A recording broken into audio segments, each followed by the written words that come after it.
पुष्टीपती गणेश जयंती जाणून घ्या कथा आणि माहिती. जय गणपती बाप्पा. आज पुष्टीपती विनायक जयंती, त्याबद्दलची थोडक्यात माहिती पाहूया. पुष्टीपती म्हणजेच पालनकर्ता, जो विनायक याचा जन्म वैशाख महिन्यातील पौर्णिमेला झाला. वैशाख पौर्णिमेला पुष्टीपती विनायक जयंती असते. पुष्टी नावाची दक्ष प्रजापतीची कन्या असून चंद्राच्या ज्या कला आहेत त्यातील एका कलेचे नाव पुष्टी असे आहे. या पुष्टी देवीचा पती तो पुष्टीपती गणेश होय.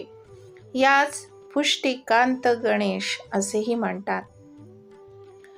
श्रीमद मुद्गल महापुराणाच्या द्वितीय स्कंधाच्या अध्याय 63 व 64